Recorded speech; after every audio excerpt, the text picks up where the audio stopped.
I have an almost 3-year-old, beautiful little girl. She's just a few weeks shy of her 3rd birthday.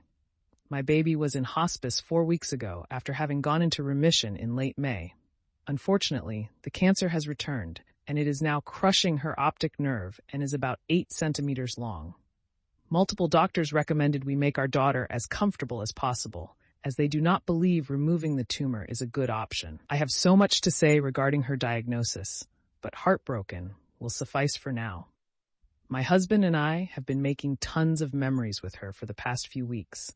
We've included family in some of these memories, but we both feel that we want to spend as much time with our daughter as possible. My mother-in-law called me yesterday to tell me she booked tickets, hotel, and airfare for a trip next month. I thought it sounded fun until she said she was taking our toddler with her. Just her, my daughter, and her husband. She did not invite my husband and me. My daughter isn't even 3 yet. She has never stayed overnight anywhere, and my mother-in-law wants to take her for an entire week across the country alone. I suggested that my husband and I both go so our daughter would be comfortable, and for God's sake, in the event she dies, she can't be gone for a week. Her nurses are here. Her care is here. I suggested that we all go for a shorter amount of time. I came up with various suggestions, all of which were turned down. I should add that if my daughter was not in hospice, I still would not be comfortable with our toddler being across the country for a week alone without her parents. My child being in hospice adds another layer of complexity to the situation. I told my mother-in-law that her decisions made alone without consulting us were a solid no. She called me a few names and hung up on me.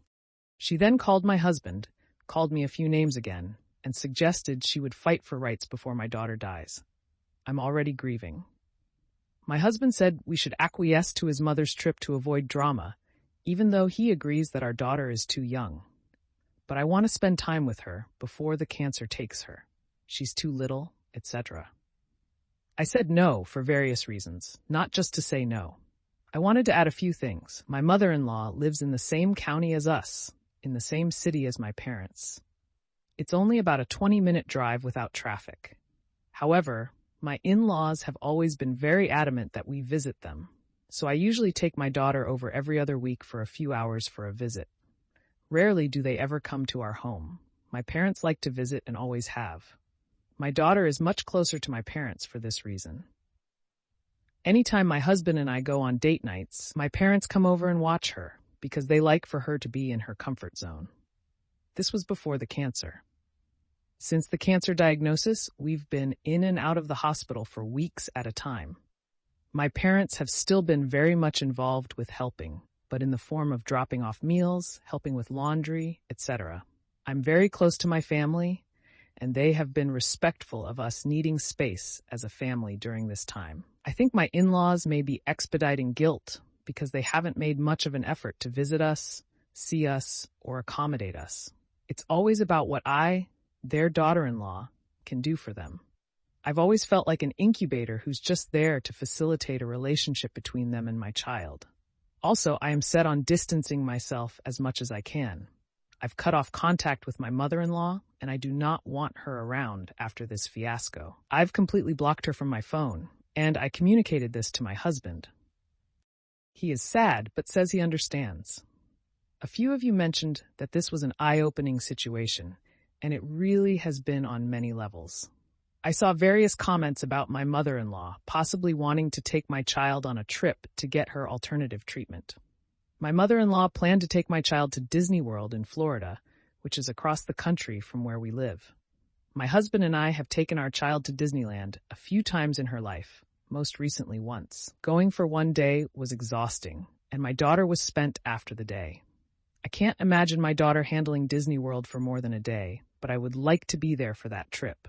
Even if my child wasn't dying, I would still not be comfortable with her going without me. It's such a bizarre situation. My mother-in-law isn't one for alternative treatments, and I haven't outright asked her, but I wouldn't be shocked at this point. Either way, my child isn't going anywhere with her, supervised or not. I've already made that clear to my husband. If she wants to come and visit, it will have to be at our home. Even then, I'm still not on board after everything that has transpired. I've been thinking really deeply the last few months, but even more so in the last 24 hours. I don't know how I can continue being part of this family. I'm trying not to think too far ahead, but I'm seriously doubting continuing on in this marriage. I am really close with my family, specifically my mom and aunt. They know the wishes I have for my daughter. My husband and I argued about where our daughter should be buried for a good week. It was awful. He wanted her buried with his grandma and where his parents and he will be buried. I wanted her buried at the cemetery where my grandparents are buried and where I plan to be buried. My husband is in the military, so I'm confused as to why he does not want to be buried with his combat brothers. But that's entirely up to him. After this fiasco with his mother, I put my foot down about where I would like my daughter's final resting place to be. I just never thought it would be so much back and forth about where she will be buried, the week-long trip we weren't invited on or consulted about, and acquiescing to his mother's wishes. It's a mess, to say the least. I love my husband, but I am appalled by his behavior. I should also add that my family was very supportive about where I wanted my daughter to be buried when the topic came up. They even said wherever we want, because it's not their choice. I even entertained cremation, just to try and come to a middle ground of sorts. I didn't even want to discuss burials and cremations until I absolutely had to. I've been avoiding it. Now it feels morbid to discuss it, because my daughter is still alive. My husband's family was upset when they brought the topic up because I didn't automatically want my daughter at their cemetery of choice. Their main argument was that my daughter carries their last name, so she should go there. My argument was that my family already has 4 open plots, and I want to make one a double for me to be there when my time comes.